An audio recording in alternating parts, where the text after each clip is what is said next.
Bueno, continuamos con el agosto académico, con presentación de informe de casos clínicos a cargo de los residentes de primer y segundo año. La que sigue, por favor. Recordamos las reglas de convivencia, todos los micrófonos de los participantes estarán silenciados. Utilice el chat para hacer preguntas, comentarios o sugerencias. Al final de la presentación tendremos un espacio para que los expositores respondan a sus consultas. El material será grabado y subido públicamente a YouTube. Recordemos respetar la privacidad de los pacientes a presentar, evitando dar datos personales. La presentación estará a cargo de Florencia Cernielo, residente de segundo año, y María Jimena Ulluga, residente de primer año, con la tutoría de la doctora Karina Olga Maineri. Se titula Pseudoneurisma extracraneal secundario a traumatismo encefalocraniano en pediatría, a propósito de un caso. Buenas tardes, gracias por conectarse. Vamos a empezar a introducir nuestro caso. Vamos a empezar diciendo que los pseudoneurismas arteriales son una lesión infrecuente en nuestra práctica diaria en pediatría. Los definimos como masas pulsátiles que se forman como consecuencia de la lesión de un vaso arterial, que puede ser por causa iatrogénica, por traumatismos que pueden ser penetrantes o cerrados, o como menos frecuente, como consecuencia de patologías inflamatorias como vasculitis. Una vez que se produce la lesión del vaso sanguíneo, se genera un hematoma que se genera entre la túnica media y la adventicia de la pared arterial, y este hematoma queda contenido a través de los tejidos perivasculares circundantes. Debido a que la luz del pseudoneurisma se continúa con la luz arterial, este hematoma puede expandirse y crecer o puede trombosarse y permanecer contenido.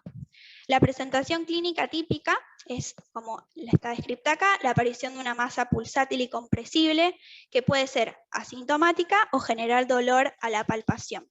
También puede generar menos frecuentemente síntomas neurológicos por efecto de masa, al comprimir el vaso sanguíneo y generar isquemia del territorio afectado, o también pueden producirse su ruptura con el consiguiente sangrado, que es una de las complicaciones más graves de estos pseudoneurismas, de ahí la importancia de su diagnóstico precoz y tratamiento oportuno. Dada la elevada frecuencia de consultas hospitalarias por traumatismos en nuestra práctica diaria, presentamos el siguiente caso con el objetivo de aportar un diagnóstico diferencial en la evaluación de niños que consultan por traumatismos. Bueno, comenzamos a presentar el caso clínico. Se trata de un paciente masculino de 5 años de edad, previamente sano, primer hijo de una pareja sana, sin problemas de salud, y como antecedentes heredofamiliares a destacar, tenía una abuela materna y un hermano de 9 años con diagnóstico de epilepsia infantil. Este último se encontraba en tratamiento con oxcarbazepina. El motivo de consulta inicial fue la aparición de una tumoración de aspecto quística como antecedentes de enfermedad actual. El paciente había sufrido 2 semanas previa a la consulta un traumatismo encefalocraniano leve, en el contexto de juego con otro niño. En esta ocasión no había presentado ningún síntoma acompañante a este traumatismo, ni pérdida de conciencia, y no acudió a la central de emergencias. Posteriormente a este traumatismo, su madre notó la aparición de un cefalomatoma en la región parietal, que evolucionó posteriormente a esta tumoración de aspecto quística, por lo que deciden consultar a la guardia. En el examen físico en la guardia, los hallazgos a destacar eran una lesión sobrelevada en cuero cabelludo a nivel de la región parietal izquierda. Esta era blanda, compresible e indolora a la palpación. No presentaba signos de flebosis y el examen neurológico tampoco tenía ninguna alteración. Entonces, en este contexto, se solicitaron en la guardia como estudios complementarios en primera instancia una ecografía de piel y partes blandas. En esta ecografía lo que se observó es en la región parietal izquierda una imagen líquida de 7 por 5 milímetros de diámetro, de paredes regulares con contenido particulado y móvil, que presentaba flujo arterial en su interior, en las imágenes que son las que están acá, de Doppler color. el informe decía que se podría corresponder con un pseudoaneurisma, que es la imagen que vemos acá en la pantalla, con la imagen característica del signo del yin y yang propio de los pseudoaneurismas, que se producen por la entrada y la salida del flujo arterial al saco del pseudoaneurisma. Bueno, con este contexto, con estos hallazgos, se realizó interconsulta al servicio de neurocirugía, quienes, debido a que el paciente se encontraba en condiciones estables, solicitaron realizar una angiotomografía de cerebro en forma ambulatoria. El paciente se realizó este estudio y él mismo informó una imagen compatible con un pseudoaneurisma en la rama parietal de la arteria temporal superficial izquierda, asociado a un aumento de la densidad de partes blancas. Que son las imágenes que podemos observar acá. El pseudoaneurisma está señalado con las flechas. Esta es la reconstrucción 3D de la angio-TC. Con estos hallazgos se decide su resolución neuroquirúrgica. Y bueno, como comentábamos que el paciente se encontraba estable, el hematoma, el pseudoaneurisma no había aumentado de tamaño, se encontraba estable también, se decidió realizar una cirugía convencional a los 2 meses de realizado el diagnóstico. Esta fue una cirugía abierta en la que se realizó la disección por planos hasta que se identificó el pseudoaneurisma, se diseccionó el saco del pseudoaneurisma de las estructuras adyacentes y se realizó su exéresis. El procedimiento fue bien tolerado, el paciente no presentó complicaciones y se envió la muestra de anatomía patológica que confirmó el diagnóstico del pseudoaneurisma. El vaso arterial presentaba disrupción de la elástica, hemorragia y trombosis reciente. Y finalmente el paciente evolucionó de forma exitosa, se otorgó el egreso hospitalario tras 24 horas de internación y no presentó complicaciones. Asimismo, se solicitó en forma ambulatoria valoración del paciente por los servicios de reumatología y genética pediátrica para descartar formación de pseudoaneurismas o alguna otra lesión a otro nivel. Al examen físico presentaba como único hallazgo de mención hiperlaxitud ligamentaria.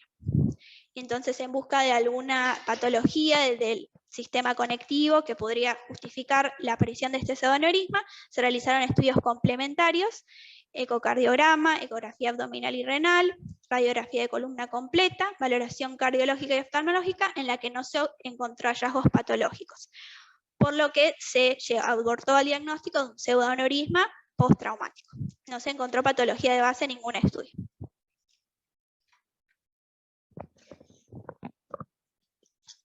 Bueno, continuando con la discusión y recordando lo que mencionó hasta ahora la doctora Jimena, definimos las pseudoaneurismas como dilataciones localizadas que se generan por una lesión en la pared de un vaso sanguíneo. Sabemos que los pseudoaneurismas arteriales constituyen una causa infrecuente de masa palpable en cabeza y cuello y aún más infrecuente en la edad pediátrica. Se desconoce la incidencia exacta, siendo la amplia mayoría de los casos reportados en población adulta con comorbilidades como arteriosclerosis que predisponen a su formación, por lo cual habitualmente también constituyen una complicación de los procesos endovasculares como los cateterismos.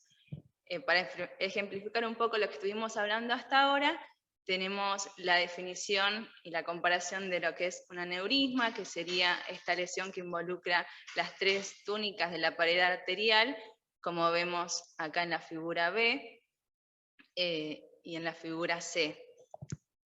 Las causas más frecuentes es por arteriosclerosis y suelen afectar vasos de mayor calibre, a diferencia del pseudoaneurisma, que es lo que estamos presentando en el día de hoy, donde se involucra una única túnica del vaso sanguíneo y pueden estar contenidos por la media, o la adventicia, o el tejido que rodea. Y acá, bueno, se puede graficar esto que estamos mencionando y que es lo que presentaba nuestro paciente. Dentro de las causas, la iatrogenia o los traumatismos, como sería el caso que presentamos en esta ocasión. También suele presentarse en estos vasos como, por ejemplo, en este caso, la arteria temporal superficial, o vasos que se encuentren sobre superficies, que confluyan en superficies óseas. es decir, vasos de localización periférica. Bueno, continuando, acá digamos volvemos a mostrar un poquito lo que es la formación del pseudoneurisma, comprometiendo acá la capa adventicia, y quedando las otras indemnes. Era lo que mencionábamos, que se extravasa este contenido de sangre, se encapsula y empieza a reemplazar la función de la pared arterial, con riesgos de que esto en principio genere hemorragia, ruptura, fístula y otras cuestiones que también ya ha mencionado Jimena. Como vamos a empezar a hablar un poquito más de esto, teniendo en cuenta la clínica. Se caracteriza la clínica por ser masas pulsátiles y compresibles que pueden ser asintomáticas o que pueden generar síntomas, como dolor, que puede ser cefalea, que es pulsátil, que es ipsilateral al lado donde está la lesión, o síntomas, esos serían síntomas neurológicos también, y dentro también de los síntomas neurológicos, lo que sería por efecto de masa, puede dar también alteraciones visuales, o el sangrado por la ruptura puede dar hemorragia, digamos, en la zona del pseudoneurisma, o puede dar edema en la hemicara, que es donde se encuentra el pseudoneurisma.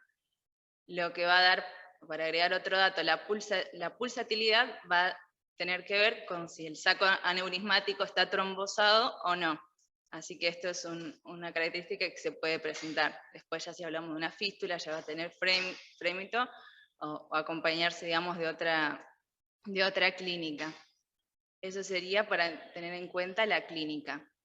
Respecto a la etiología, que es alguna de las causas que ya hemos mencionado, y son también las causas que se han buscado en este paciente, bueno, iatrogénica, hemos mencionado ya los procesos vasculares, cateterismos, traumáticas, que es la que sería el caso que nos trae al día de la fecha, y nosotros, digamos, en la anamnesis rescatar esto del antecedente de un traumatismo previo a la consulta. Dentro de las patologías inflamatorias, que también es lo que se ha buscado en el paciente, tenemos enfermedades del tejido conectivo, por ejemplo, síndrome genético como Ehlers-Danlos, que es una enfermedad autosómica dominante, que se caracteriza por presentar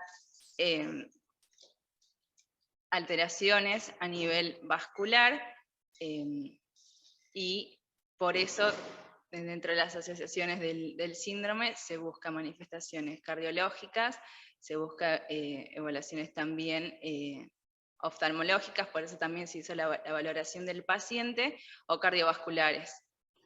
También tenemos el síndrome de Marfan, también autosómica dominante, que también nos sirve buscar manifestaciones oculares, esqueléticas y cardiovasculares, como aneurismas, como ectopías del cristalino, o cifoescoliosis, entre las manifestaciones del síndrome. Así que también da lugar todo lo que hemos buscado en el paciente. Dentro también de las causas genéticas, ya mencionamos estas, dentro de las causas reumatológicas, como enfermedades inflamatorias, vasculitis sistémicas, podemos mencionar la enfermedad de Kawasaki. Acá también corresponde la evaluación cardiológica, la evaluación oftalmológica por esta hiperemia, por esta inyección conjuntival que da el síndrome, y dentro también de las causas reumatológicas, el servicio de reumatología evaluó el síndrome antifosfolipídico. Si bien es una enfermedad autoinmune que se asocia a eventos trombóticos, está asociado a la población femenina, que está asociado también con abortos, así que digamos, se planteó el diagnóstico, pero obviamente no está dentro de las causas más frecuentes.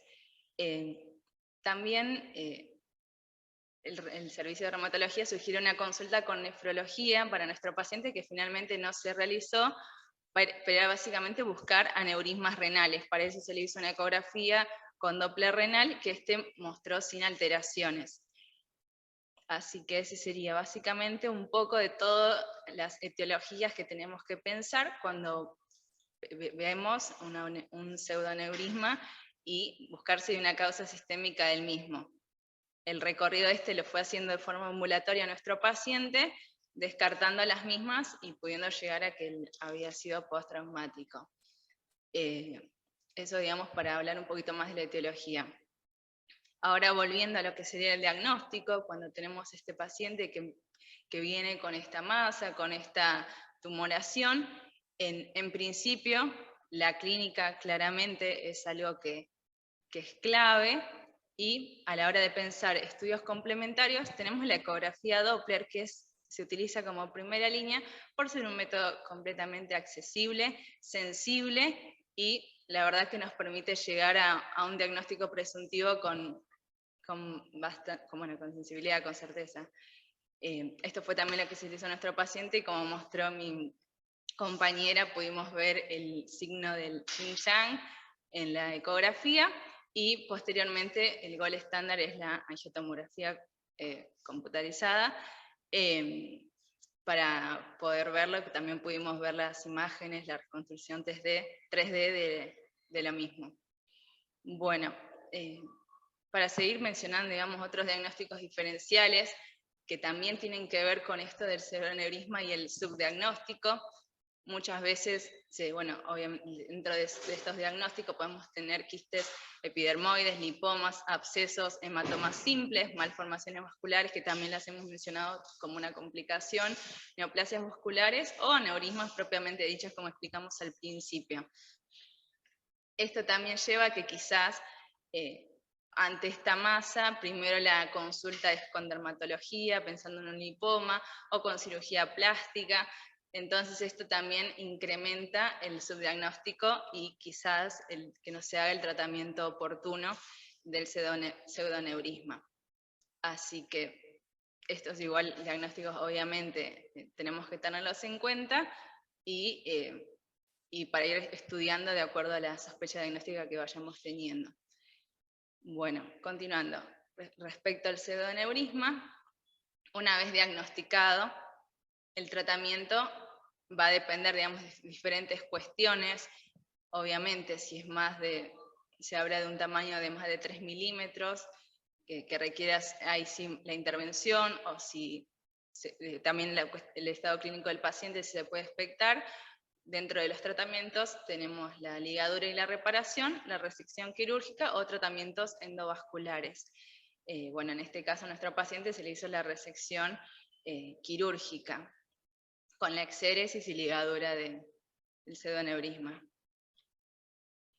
Así que a partir de todo esto que hemos planteado y que le hemos querido compartir en este día, podemos decir que el pseudoneurisma es una entidad infrecuente, pocas veces reportada en la literatura. Lo que hemos visto es más que nada en la población adulta. En pediatría es aún menos reportada y subdiagnosticada por lo tanto, pero debemos sospecharla siempre ante una masa pulsátil con este antecedente de un evento traumático, como presentaba nuestro paciente. El paciente que hemos elegido en el día de la fecha nos presenta un ejemplo de diagnóstico, búsqueda de etiología e intervención neuroquirúrgica oportuna, lo cual culminó con la evolución favorable del mismo. Como pediatras, nosotras, pediatras en formación, conocer las diferentes etiologías que pueden aquejar a un paciente que consulta por la central de emergencias pediátricas por masa palpable en cráneo, en este caso en la región temporal, con un método accesible como es una ecografía con Doppler para evaluarla y eventualmente tratarla, nos permite intervenir y por ende evitar complicaciones. Así que más que nada era esto lo que queríamos aportarles, sumarles nuestra experiencia y un poco el recorrido que hemos hecho con este paciente. Acá dejamos la bibliografía y obviamente el espacio para preguntas, para comentarios. También está la doctora Mainieri que ha seguido también el paciente muy de cerca, así que gracias por el espacio y estamos acá para escucharlos. Muchas gracias, chicas. Abrimos el espacio para preguntas o comentarios. Pueden hacerlas con el micrófono o por el chat.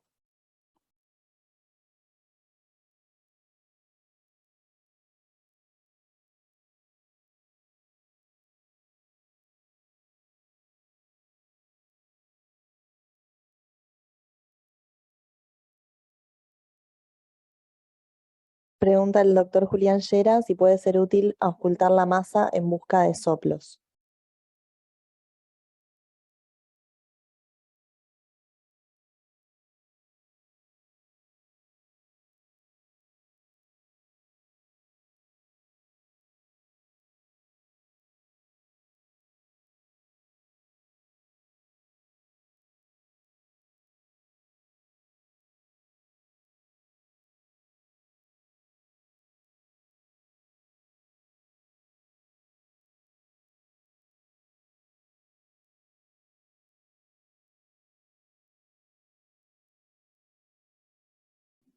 Responde el doctor Santiago Portillo que sí, que puede ser útil auscultarlo.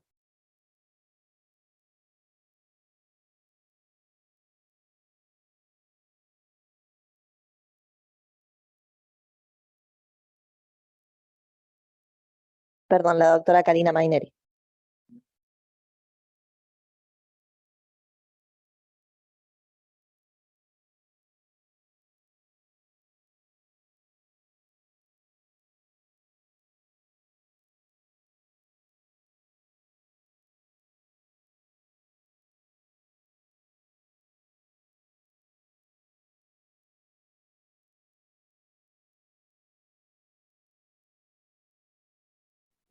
Otra consulta, en el caso de que no sea tan superficial y portátil, y pulsátil, ¿serviría para diagnosticar entre fístula y pseudoneurisma, la auscultación?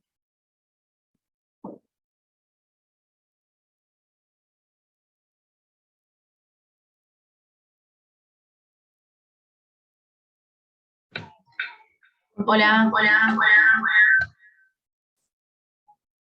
¿Ahí me escuchan? Sí, se escucha perfecto, Karina. En cuanto a la semiología de la lesión, bueno, si aparece esta masa posterior a un traumatismo, que es como se vinieron presentando estos casos, la auscultación, como dijimos, podría ser útil. Ahora, si yo entendí bien la pregunta, para diferenciar si es una fístula o un aneurisma, esto no lo podríamos diferenciar así. Ahora, las fístulas en general son profundas, no se ven de esta manera.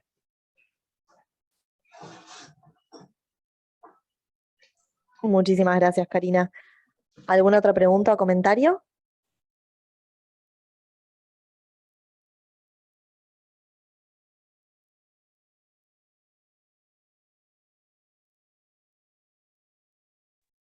Bueno, entonces damos por finalizada la presentación del día de la fecha. Les agradecemos a todos por conectarse y a aquellos que presentaron. Que tengan buenas tardes.